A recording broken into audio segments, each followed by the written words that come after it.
When I was 18, my parents handed me a wrinkled 20 and said, my sister deserved the future, not me. No whisper, no hesitation, just a verdict in the rain. My father's voice was steel. My mother's hand was cold, and the door clicked shut behind me like the world had decided I wasn't worth keeping. I stood there soaked to the bone suitcase at my feet, the porch light dying above me. 5 years later, that same light flickered again, only this time I was the one behind the desk, and my sister was the one asking for a chance. Before I tell you how the circle closed, tell me where are you listening from, so I know I'm not the only one who's ever been told they didn't deserve a future. Our house in Bloomington always smelled like lemon cleaner and engine oil. My mother's obsession with appearances and my father's with control. From the outside, we looked normal. Inside, we were a quiet hierarchy with my sister Lila on top and me somewhere below the fold. Dad Martin Avery ran a small auto shop after leaving his teaching job. He believed sweat was proof of worth. Mom Elaine kept the family books like she kept her emotions neat columns, no room for error. And Lila. She was their miracle. Pretty articulate, a PR major with a 1,000-watt smile. Every compliment in that house curved toward her like light bending to its source. I learned early that my place was the folding chair at the edge of the dinner table, metal cold legs unsteady, easy to pack away. When Lila turned 16, she got a used Honda with a red ribbon on it. I got a bookstore gift card. Mom said, "You love reading, right?" I said thank you, pretending the word didn't burn. But the day the envelope came, the one with the blue university seal, I believed for a second that the script might change. I had worked after school, tutored kids, fixed old appliances just to save money. When I tore that envelope open and saw congratulations, I thought maybe they'd see me. That evening, I stood in the kitchen holding the letter like a flag. I got into Indiana State, I said. They gave me a scholarship. It's not full, but Dad didn't even look up from the newspaper. We can't pay for 2 tuitions, he said flatly. Mom sighed, sorting bills on the counter. Lila's pre-law is already expensive. You'll have to be realistic. Realistic, I repeated. I've worked for this. I can cover the rest. Dad set the paper down, his voice turning sharp. Then cover all of it. You're 18, Scarlett. Time to be independent. Lila's phone buzzed. She smiled down at it, then said softly, "She's overreacting." That word, overreacting, was the fuse. I'd swallowed their silence for years, but that night I said what I'd never dared. You've never even asked what I want. The table went still. Mom's hand trembled once before she reached into her purse, pulled out a $20 bill, and pressed it into my palm. Be independent, she said. Dad didn't look up again. I packed that night, 1 suitcase, a few notebooks. My acceptance letter folded in my jacket. When I walked out, rain had already started. Lila stood at the window, her reflection blurred against the glass. She didn't wave. That's how it began, with a door closing and the sound of thunder swallowing my name. The first night alone, I learned how cold metal can feel. The bus stop bench was slick with rain, and the 20 in my pocket was already damp. Every car that passed splashed me a little smaller. I kept staring at the letter from Indiana State, the ink starting to blur the words, still trying to mean something. By midnight, the streetlights buzzed like they were shivering too. I told myself I'd find a way, a job, a room, anything. But the truth was, I didn't even have an address to write on a form. By the 3rd night, my body ached with fever. The air felt sharp in my lungs. I remember a man's voice cutting through the hum of tires. "Hey, you okay?" He was maybe in his 50s, gray hair, kind eyes. His name was David Reed, a long-haul truck driver who'd stopped for coffee. He gave me his jacket, called for help, and stayed until the ambulance came. The hospital lights were too bright, too clean. A nurse clipped a tag around my wrist. Name Scarlett Avery. Address unknown. That word hit harder than pneumonia. Unknown. When I woke, there was a styrofoam cup of orange juice on the tray and a 20 tucked neatly under it. The nurse said the man left it for me. Said you'll need it more than he does. They discharged me 2 days later, still weak, with a pamphlet for Haven House Shelter. It sat wedged between a laundromat and a pawn shop peeling paint, flickering sign, but warmth inside. The woman who ran it.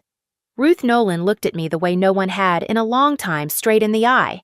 You get one bed, one lock, one chance to rebuild. That's all we ask, she said. So I cleaned floors, folded sheets, scrubbed bathrooms. My hands cracked from bleach, but work felt like proof I existed. The other women called me the quiet one. I kept my head down, saved meal vouchers, collected job flyers. One afternoon, Ruth pinned a paper to the board. Help wanted Alvarez's Diner, 5th and Pine. It was handwritten, the kind of ad people walk past without reading, but I saw it and thought maybe this is where it starts. The next morning, I walked there and borrowed shoes. The diner smelled like coffee and burnt toast, the kind of place that didn't pretend to be anything else. Behind the counter stood Elena Alvarez's sleeves, rolled up hair streaked with gray. She glanced at me, once saw my thrift store coat and the hospital band still faint on my wrist. You ever wait tables? No, I said. But I learned fast. She tossed me an apron. Good. Start with the syrup bottles. If you last the week, I'll pay you. That night, as I wiped the counter and listened to rain tapping the window, I realized something silence doesn't have to mean defeat. Sometimes it's just the sound of rebuilding. Days at Alvarez's Diner bled together, mornings thick with the smell of bacon grease, nights echoing with the hiss of the coffee machine. My arms ached, my feet blistered, but for the first time exhaustion felt clean. It was mine. Elena Alvarez didn't waste words. She'd correct me without looking up. You missed a spot. Customers notice details. Her tone was rough, but her eyes carried a quiet respect that grew as I stopped making excuses and started fixing things before she asked. Each shift I watched how the place worked, who came in, when, which orders piled up, which supplies ran out first. Chaos had patterns. By the second week, I started reorganizing. Salt shakers refilled by section condiments, sorted by delivery date invoices, stacked by supplier. I scribbled everything in a cheap notebook I kept in my apron pocket. One morning, a delivery truck backed into the alley late again. The driver, Ben Carter, jumped out humming under his breath. Sorry, traffic, he said, rolling crates through the back door. I helped him unload eggs here, flour their perishables up front. He watched me for a moment, then grinned. You always sort stuff like that. Makes it easier to find things later, I said. You've got a head for systems, he replied. It was the first compliment that didn't feel like charity. That night, I stayed after closing sketching a better delivery schedule on napkins. Lines and circles, arrows connecting suppliers. When Elena found it on the counter the next morning, she studied it for a long moment. You did this. I nodded, nervous. She folded it and slipped it into her apron. Keep thinking like that. The world runs on chaos. People like you keep it moving. Weeks turned into months. The diner became a living lesson in logistics. I built spreadsheets on the shelter's old computer tracking supply flow mapping routes, calculating hours. When Ben's truck broke down one day, I rearranged the week's deliveries over the phone. Everything arrived on time. He called me the human GPS. It made me laugh, but it also made something inside me shift. Maybe I wasn't rebuilding my life, maybe I was designing it. When Everline Freight opened a clerk position, Ben brought me the flyer himself. You'd be perfect for this, he said. I hesitated. They won't hire someone without a degree. Try anyway, he insisted. So I did. I printed a 2-page resume that smelled faintly of diner coffee. The manager, Tom Whitaker, asked simple questions: organization, communication, problem solving. I answered honestly, no embellishments. He leaned back, studying me. You've got no degree, but you've got instinct. We can work with that. That sentence changed everything. At Everline, I learned what control felt like: systems roots data. The world finally had structure, and I could read it. Within a year, I became the one rewriting those routes, fixing the inefficiencies no one else saw. That was the moment I understood I didn't need their table. I was building an entire network. It took 5 years to turn that diner notebook into an empire. Emerge Operations Group started as a borrowed desk in a drafty office above a print shop, just me and a second-hand laptop. Every invoice, every call, every sleepless night was one more brick in the wall between who I'd been and who I was becoming. By 23, that wall had a skyline view of Seattle. My company trained small businesses to run like giants. Fair pay, efficient systems, no wasted potential. I kept a few reminders framed on my office wall, the hospital wristband marked unknown address, and the wrinkled $20 bill my mother had pressed into my hand, a relic of what it cost to be forgotten. That morning, Maya, my HR manager, appeared at my door with her tablet. New candidate for the operations coordinator position, she said. Strong background, 3 years in PR logistics. She paused, squinting at the screen. Name's Lila Avery. For a second, I thought I'd misheard her. Then the air shifted heavier somehow. I didn't look up. I just said schedule her for Tuesday.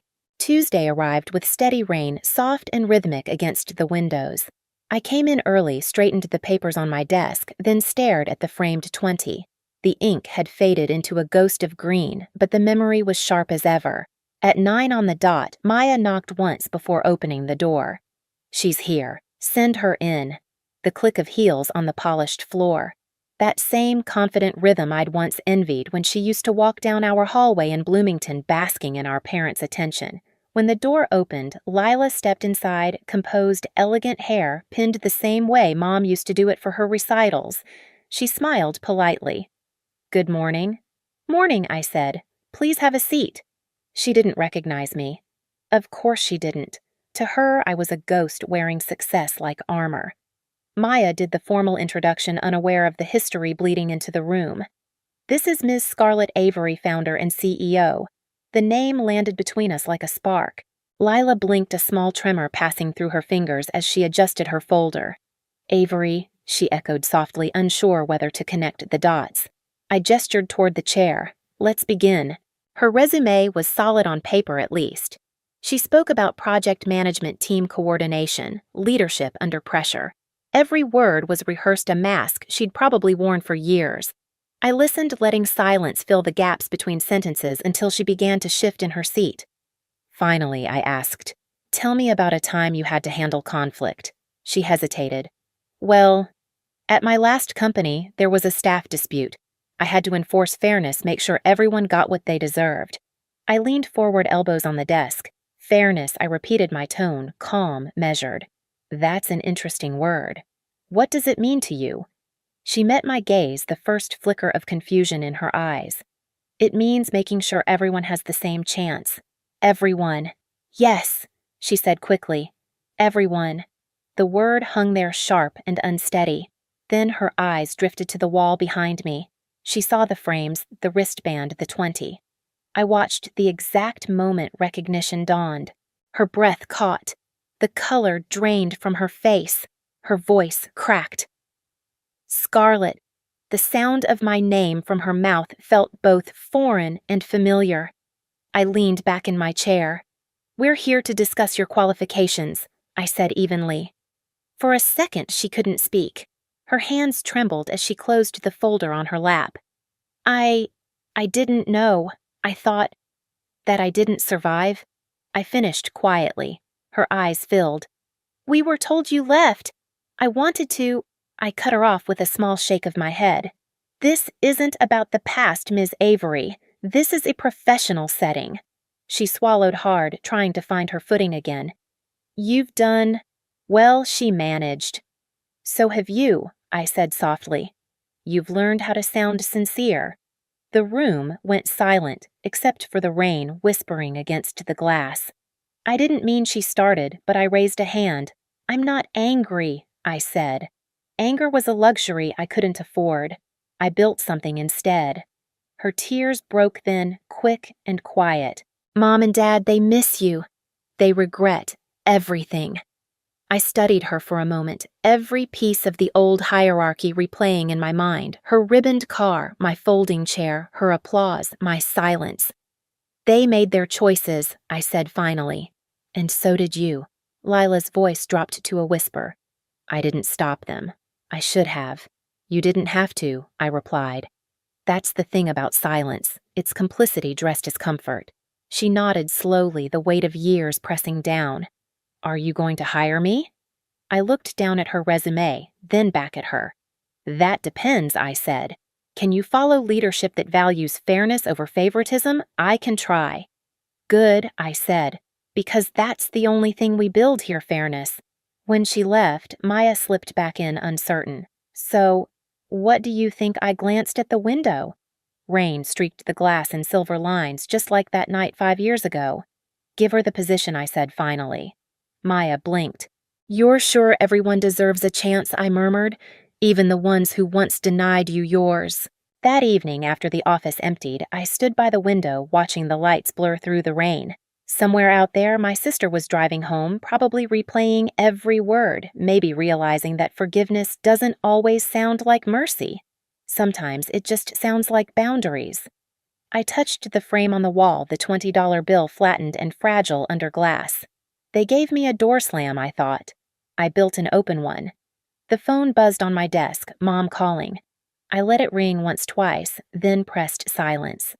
The sound faded, replaced by the hum of rain and city noise below.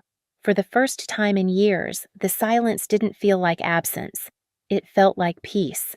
The next morning, sunlight broke through the clouds, turning the rain on my office window into a shimmer. For once, the city looked calm, like it had exhaled with me. Lila showed up for her first day early nervous, carrying a notebook instead of pride. When I passed her in the hallway, she stopped. "Thank you for giving me a chance," she said softly. I nodded. "Earn it," I replied, not unkindly. She smiled faintly, like someone relearning a language they used to speak. Throughout the day, I watched her work, quiet, deliberate, unsure of her footing, but trying, and somewhere inside me, something unknotted. Not forgiveness exactly, just release. Later, when the office was empty again, I stood at my desk and looked at the three things that built my life: the hospital wristband, the $20 bill, and the company logo framed between them. They once marked failure, pity, and survival. Now they meant legacy. I picked up the framed 20, my reflection blending with it in the glass. Unknown address was no longer who I was.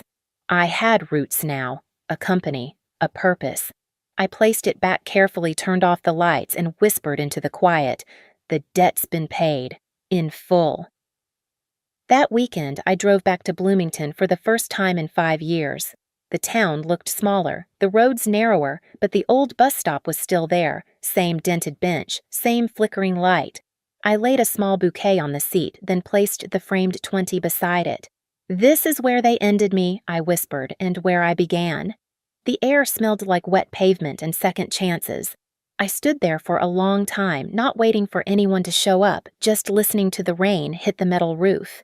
It didn't sound cruel anymore. When I turned to leave, dawn was breaking pale gold, spilling over the empty street.